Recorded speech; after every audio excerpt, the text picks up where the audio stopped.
Hello, welcome to Painting with Jasmine Rempel Art. I'm Jasmine and today I'm going to create just a little leaf design with some white doodles on it.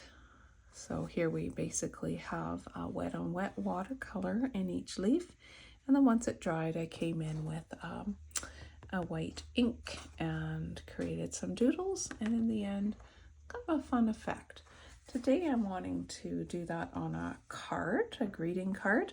I have here a Strathmore watercolor card. It's 5 by 7. I've taped it together so that it won't pop open while I'm painting it. So I've already sketched a little kind of a leaf-like shape there, and I'm going to be working in the parameters of this sketch. I'm going to start with wet on wet on this leaf and move on up to each one as I go. And I'm using Windsor Newton paints. I'm going to reach into, I think it's my Sap Green. I have here just a little reminder. Yeah, permanent Sap Green is the one I'm going for to start. So I'll just get that paint wet. I also will be using some Prussian Blue, so I'm getting my Prussian Blue wet. I'm going to be using some burnt sienna. Get some water in my burnt sienna. And I think these are the main colors I'll be reaching for. Maybe I'll grab a little bit of yellow. This is a yellow ochre. Okay, there we go. So I've got those colors saturating in water, and what I'm doing now is just using my number 6 round, and I have wet the brush. So what I'm doing is I'm going to go into this shape, the big leaf shape on the bottom, with this wet brush, and I am just basically painting water. Now, how much water am I painting? Well, I'm painting enough so that this shape is well saturated with water. In fact, the paper starts to bump up a little as the cotton from the paper absorbs the water. Did I mention this was 140-pound cold pressed watercolor paper? Not so much water that I see a pool. Now I'm just going to lift this up. And how I know that it's saturated and I have enough water is I can see a sheen, but it's not running out of that shape. Super. So now's the fun moment. I reach into this permanent sap green, and there's lots of it on my brush, and I'm just going to start tapping it into this shape and honestly letting it do some running or bleeding. It's called a few things when the paint runs through the water that's already on the paper. All right, there we go. Now I'd like to add another color, so I think I will go into that Prussian Blue I mentioned I'm going to be using. This is a very dark value of blue. I really love it. You just saw me tap some paint off onto my paper towel because I felt that I had a lot on my brush and I didn't want quite that much. So I always keep paper towel handy for such purposes. All right, I'm just going to run that blue down. When you do yours, if you do one, honestly, put the colors any which way you want. And I think I'll just let them merge together. Call that one leaf. It's kind of blending them. Good. That will do. Oops. Okay, put some more in there. Now the thing about watercolors is you really don't want to fuss too much with it. once you've got a cut, once it's on there, as it dries, and it dries quickly, it's best to not go back in there with more wet watercolor, unless of course you're wanting that effect. But if you've already applied your color and it's beginning to dry and you put more wet watercolor on there, you're going to create these effects called blooms, where the pigment begins to push back against the water that's on your brush. And I don't want that today. All right, I am done one. I'm going into this one. Same thing. I'm just wetting it down. I have this wonderful brush. It's, well, I said it was a number 6 round. It happens to be of the Black Velvet series, and it's got this really nice chiseled tip, and that works well for these little points. Round brushes with a tip. Okay, that's good. Now, of course, you can use any type of round brush you like. You could use a filbert, you could use a flat brush. You just want to get your color on.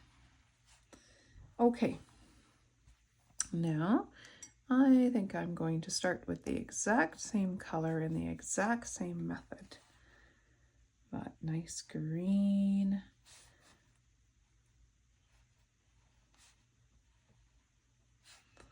And this time I'm letting it be on the other side of the leaf. I have no plan in mind as I'm putting this color on. I'm just kind of painting more intuitively. Just relaxing. I find painting very relaxing, very zenful. All right, there's some lovely yellow ochre, and I will touch that in here as well. I mixed it in with the Sap Green on my palette. Grab some more of it. That's nice. And I want these quite dark because I'm going to put white ink on top. So I'm actually going to be going in there with some of that Prussian Blue. It's still wet, so I can still work this color in nicely. Add that as a stem there and push it up. Good. Nice. There we go. It's a lovely blended color, and I've saved a bit of a sheen of that yellow coming through there. And ultimately, I'm going to be doing the same thing for each and every leaf. And so I'll do another one in real time, and then I'll move to time lapse for some more of them. The goal with this is not to copy me exactly, but to play with the colors yourself and find what happens when you enjoy doing that wet on wet technique. Wet water on the paper and then wet paint on the water. That's why it's called wet on wet. Going straight into that Prussian Blue. And I'm going to mix it in here just because I can. And tap the top this time. Look at that beautiful bleed out. So pretty. Nice. Deepen that blue some more.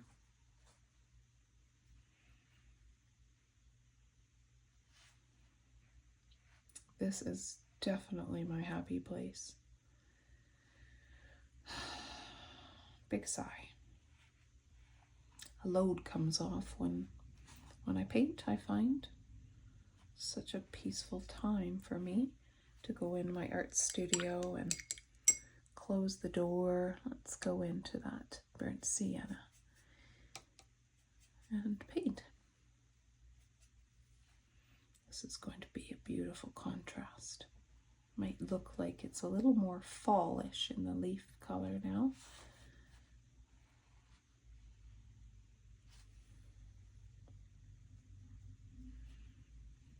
in some greens. Now, I did say not to add too much extra in case that is drying, and the truth is I am being rather brave and bold, but it's still wet enough that I can be working in here. Okay, that's another one. All right, why don't I do the rest of them on time lapse?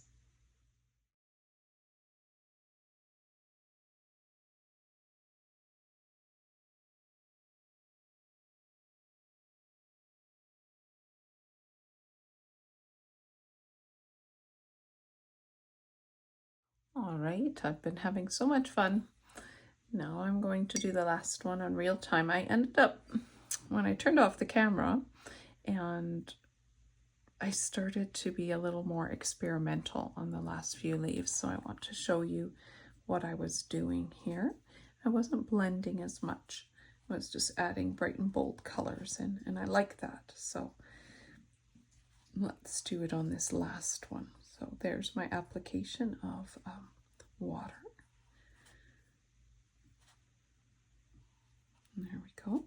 And here is my beautiful Prussian Blue starting in here. And I just tilted my paper a bit and I'm letting it run down. Bleed into that water. So beautiful to watch that. And then I'm going to go into my yellow ochre. Add that just a touch and let it blend a bit with the blue.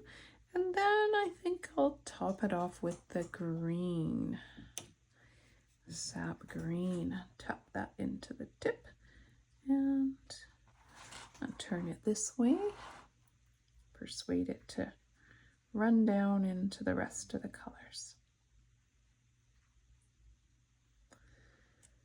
Gorgeous. And then sometimes I just turn the paper and let the colors bleed together.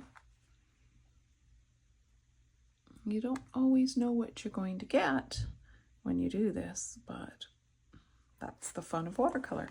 So that's what I got. And this is dry. I think I want to get it wet again and do a little more of this in this leaf, because these look really vibrant and bright, and this one looks kind of boring. So let's go back into this one and get it wet again.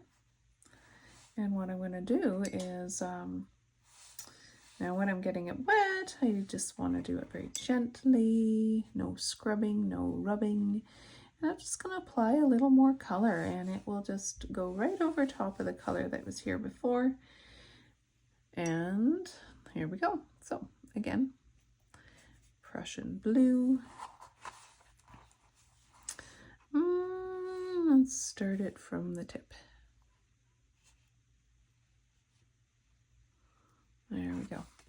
And just let it bleed a bit. Nice. Lovely. Okay. And then let's go into that Sienna. It's kind of this lovely red earthy color. Tap a bit of that in there. Literally tapping right now instead of strokes. And there's some strokes.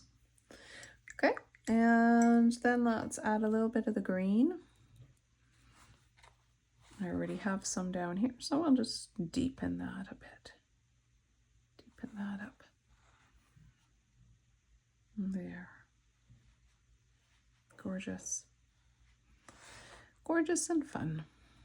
All right. Trying not to get too fussy. Yeah, I like that. This one had this lovely yellow coming through. So this one's a little more fun than the other one, so I'll leave that. No, I'm going to darken the blue in there, remembering that I'm wanting to add white later. So what I'm going to do as I apply color is I'm going to work to save this yellow. So I'm actually not wetting the yellow portion. I'm wetting around it. Okay, here it goes. Tap in some blues. There.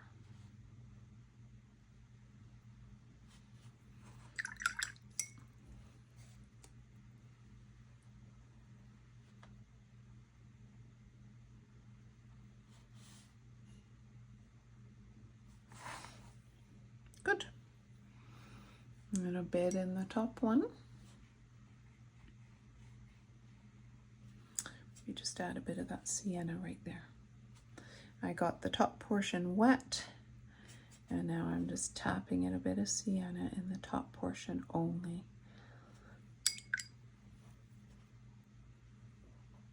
Super. Okay, now the goal is to let this dry. So I'll turn off the camera. Right, that's dry. Now I'm reaching for some jelly roll pens. I got these from Amazon. This is a jelly roll number 8, and they're white ink. So now's the time to just begin adding some line work. Whatever types of doodles you might want to do.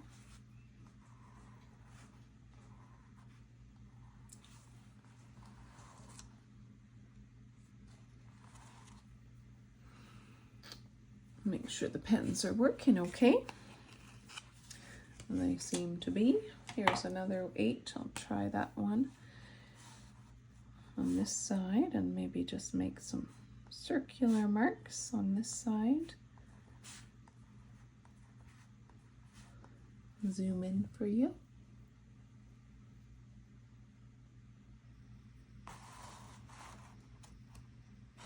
There we go.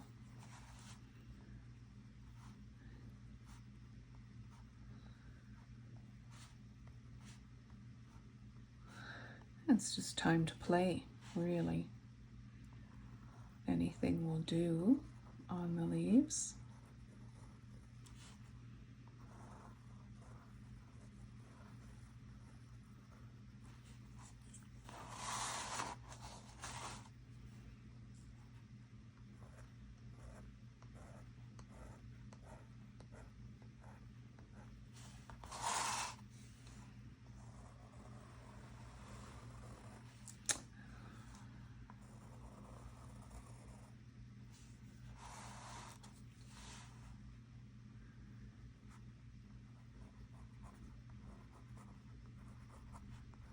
Some zigzags,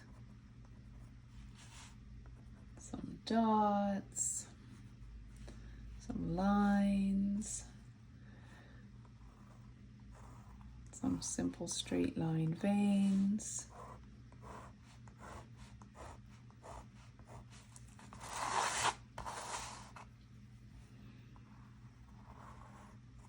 Sky's the limit.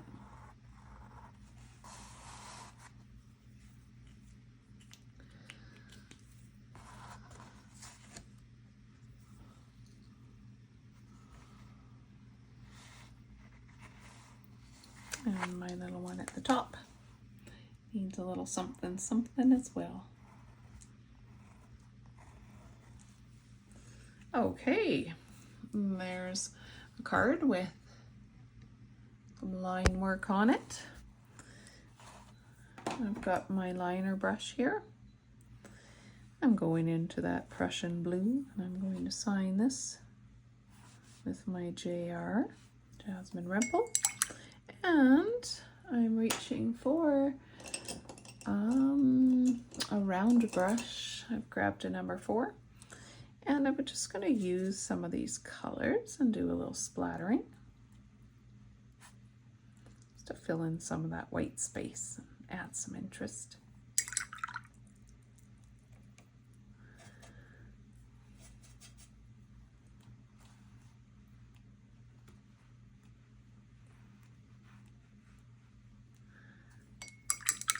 Great. All right. Now I'm going to call that done. There's a little card for someone. I hope you've enjoyed our time together and that you are going to have the time to be creative yourself. All the best. Bye for now.